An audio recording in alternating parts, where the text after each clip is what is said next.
of people are talking about it, and I also heard a lot of buzz about how smart it is, how clever and smart and great it is, and it's pretty good.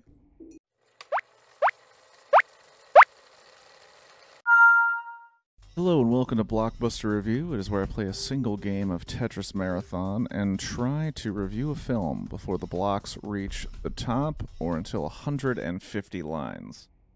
Spoilers are at line 50, and here we go. So the menu on HBO Max, a lot of people are talking about it, and I also heard a lot of buzz about how smart it is, how clever and smart and great it is, and it's pretty good. I got to the end of it, and I kind of had this moment of like, yeah, good. I kind of get the point. I get the humor, but I didn't love it, and that's okay. You know, it's okay that you don't love the same movies. I just didn't think it deserved like the crazy hype. I think what it did was it really reminded me what a gutter palate I have in terms of food. That's for damn sure, considering I don't even know what half the movie is about in terms of the food itself. Essentially, we open up on Nicholas Hoult playing Tyler and a woman that we believe is his girlfriend named Margot as they head to this very exclusive restaurant, kitchen event, I guess, where they're going to be served by this world-renowned chef, Chef Slowick. And it's one of those things where the entire menu is already curated, where it comes out in very specific dishes, and it seems that it has to take place on this island with very specific regimen, very specific chefs. Everything down to the second is precise. The folks that are at this meal include, I'm guessing, like a congressman based on the way he's acting, and his wife. 3 gentlemen who work for the man that invests all the money in this restaurant and apparently are super duper fucking rich. A actor who hasn't really been doing a lot of things lately, played by John Leguizamo, who kind of kills it in this movie, and his assistant, who is telling him repeatedly that she's going to leave him and go out on her own.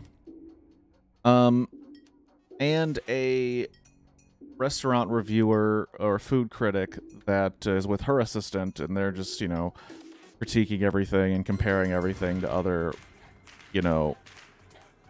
chefs and other restaurants and whatever. Pretty quickly into the meal, people realize, oh, it's not normal what's happening. It's very theatrical. It's very odd.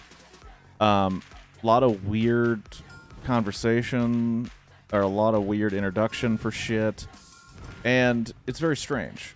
Margot, I think, is the only person, because I guess she acts as kind of like the audience who doesn't understand this world. She's the one going like, what the hell is this about? This doesn't seem right. There's kind of this weird suspicion brought up when she's not the person that they expected would be there. Everything is kind of planned out for the night, and her name is not the name on the card. We're already at spoilers, so I might as well tell you. Essentially, we find out that the chef planned that for the evening, for the menu, everybody dies. The people that are eating the meal, all of the chefs who prepared the meal, himself, everybody dies. And of course, this is kind of like this thing where the guests try to get out, they find out they can't. Security keeps them there. There's this harrowing moment where the main character, Margot, gets a radio and believes she has the Coast Guard. The Coast Guard guy turns out to be an actor and in on it.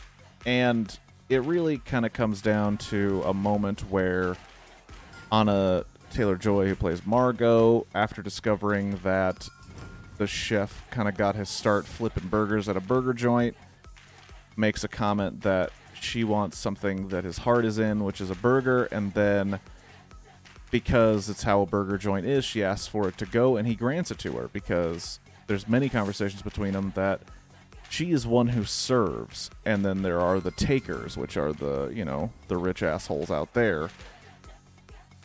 And I kind of get the whole point. It's all very tongue-in-cheek.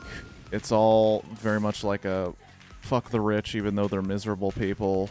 You know, it's all right. Like, I get it. I understand. I just didn't think it was the best thing in the world, and that's fine. I thought Nicholas Hoult did a great job because when the shit starts popping off, that dude is playing as cool as a cucumber, and you don't really know why. Like, why the hell is Nicholas Hoult just kind of like chilling? Tyler, his character, like, why is he just acting like nothing is wrong? And then you find out, oh, he knew that everybody was gonna die. He's obsessed with this chef who just told him that this is gonna be a meal where everybody dies at the end, but it's a part of the experience. And he accepted that because he's obsessed and an asshole. And, of course, the woman that he brought, turns out Margot is not a new girlfriend. It is a sex worker who he paid to show up with him because his girlfriend broke up and he can't show up by himself. So, of course, she gets upset and straight on hits the dude, which he deserves. And I think that's really the moment that, you know, the main character, the chef, like, kind of showed some mercy on her. I think that was the real reason, because it's like they make a point about, like, I know somebody who's in the service industry, I know somebody who gives as opposed to taking, and you give, so what is your story? And she also reveals that you may have once visited the congressman that's there and asked for very weird shit that I don't have time to go into. But I think that's the reason that the chef was like, you know what, she doesn't deserve this. Because the truth is, the end of the meal is s'mores. But the s'mores are the human beings, because they are draped in the s'more materials, and then they're all lit on fire. You know, it is very funny how they do the courses, and they mention what's in it, and they give it a name.